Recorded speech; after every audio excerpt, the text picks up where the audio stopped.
చాలామంది మాట్లాడుతుంటారు అన్ని మతాలు ఒక్కటే అని. కావచ్చు, కానీ యోధా మతం అందులో కలవదు. యోధా మతం కొనసాగింపే క్రైస్తవ్యం. అన్ని మతాలు ఒకటి కావచ్చు, కానీ యోధా మతం అందులో కలవదు.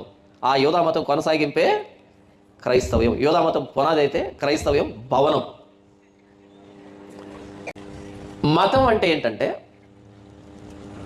అభిమతం అనే పదం నుంచి పుట్టింది. అభిమతం అంటే నమ్మకం, విశ్వాసం. నమ్మకం నిజం కావచ్చు, నిజం కాకపోవచ్చు.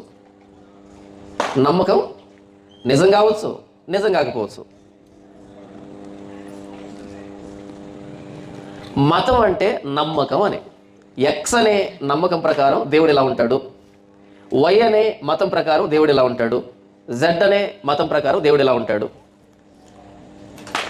ఆయన అలా ఉండొచ్చు, ఉండకపోవచ్చు. ఎక్స్ అనే మతం ప్రకారం దేవుడు ఇలా ఉంటాడు అని ఎక్స్ అనే మతం చెప్పింది అనుకోండి. దేవుడు అలానే ఉంటాడు అనే దానికి నిర్ధారణ ఏంటి?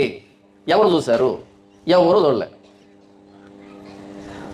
దేవుడు ఎలా ఉంటాడు, ఆయన స్వభావం ఏంటి అన్నది ఎలా తెలుస్తుందంటే, మనం ఆలోచిస్తే ఆలోచనకు అందడు. ఆయన దేవునికై దేవుడే మనకు బయలుపరుచుకుంటే అప్పుడు అర్థమవుతాడు. అది నిజం.